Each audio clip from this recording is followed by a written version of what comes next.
الأمر الأول، أراد الإمام أمير المؤمنين أن يوصل رسالة إلى الأجيال جيل بعد جيل، يقول لك يابا ترى الزواج مو قسمة اختيار. هذه النقطة الأولى التي أشار إليها المولى أمير المؤمنين سلام الله عليه. راد يبين لك الإمام أمير المؤمنين، يقول لك يابا ترى أنت ابن آدم، هذا الزواج مو قسمه. لا يجي إنسان اليوم في المجتمع يقول أنا قسمت مو زينة، يقول أنا ما صارت لي قسمة أنه هو بنت فلان. أقول لك الزواج مو قسمه. أكد لك الإمام أمير المؤمنين في هذا الحديث لما قال لعقيل يا عقيل اختر لي. اختر فعل أمر في اللغة.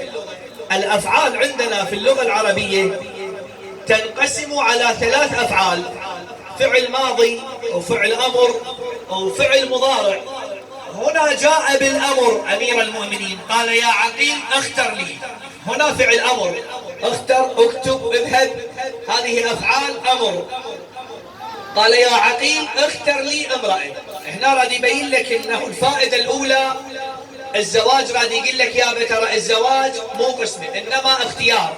اشار المولى امير المؤمنين، وكذلك اشار النبي محمد صلى الله عليه واله وسلم في حديث له، قال اختاروا لنطفكم فان العرق كساس.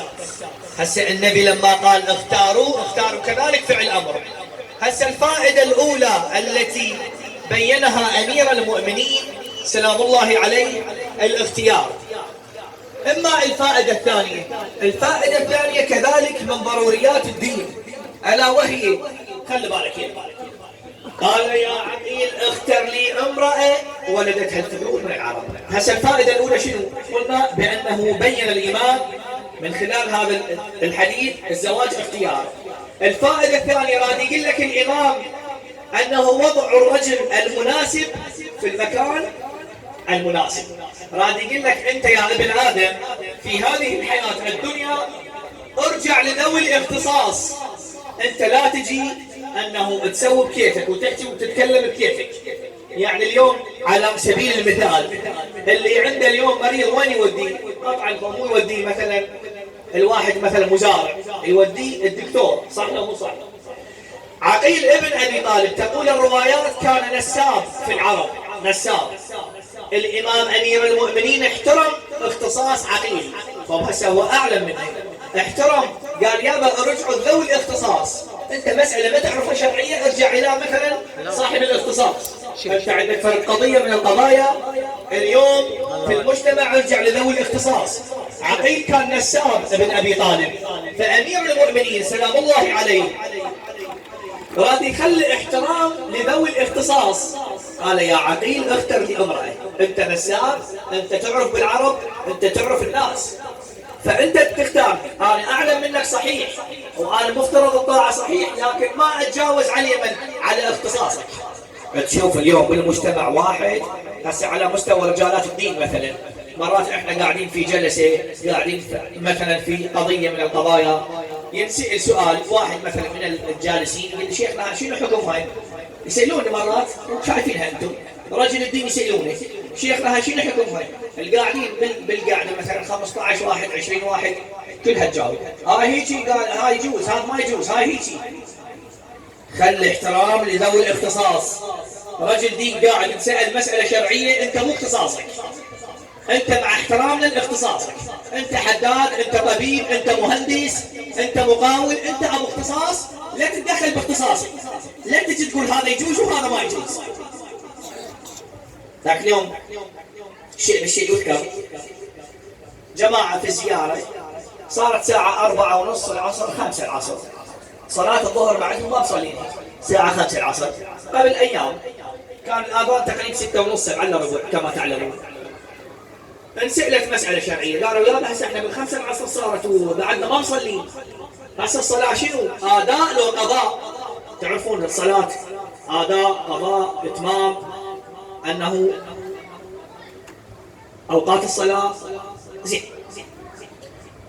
نبهوا جماعة من عندهم قالوا لا يابا قضاء الصلاة. يابا ليش قضاء؟ قالوا والله ما أدري، وحدة من حبايبهم أم حسين ما أدري فقه العجايز يقولون والله عبرة الساعة 4:30، ما دام عبرة 4:30 العصر تصير الصلاة قضاء. عندنا في الفقه الإسلامي كل المراجع العظام يذكرون في الرسائل العملية الصلاة، صلاة الظهر والعصر، متى تصبح صلاة الظهر والعصر قضاء؟ حتى يدخل آذان الغروب، صح لو مو صحيح؟ كلها مسلم به تعرفون. زين انت من اجيت وقلت يا ابو ام حسين تقول ما ادري ابو علاوي شنو ابو اختصاص فقه العجايزيه. انا عندي مراجع عظام قاعده بالنجف 40 سنه كرس كل حياته حتى يجيب لك مساله الاحوط وجوبا. انت تجي تحسب كيفك شنو انت يا الشيخ الطوسي انت منو انت؟ لكن هي سبحان الله يا رجل تحسين.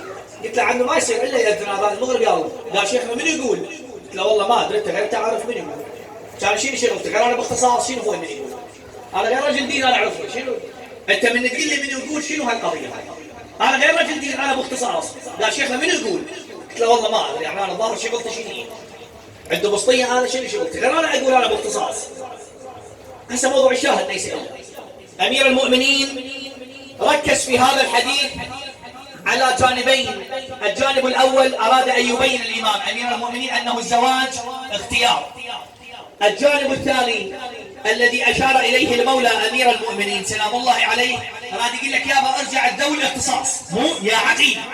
اجى العقيل قال له العقيل باختصاص. هسه هذا بيناه الحديث فقط. زين عقيل ابن أبي طالب قال يا أمير المؤمنين أينك عن فاطمة بنت حزام الكلابية أم البنين سلام الله عليها. خلي أنوه لك موضوع على أم البنين. أم البنين قبل أن تولد في هذه الحياة الدنيا، أم البنين طبعا ولدت سنة 4 للهجرة. سنة 4 للهجرة ولدت السيدة فاطمة أم البنين سلام الله عليها.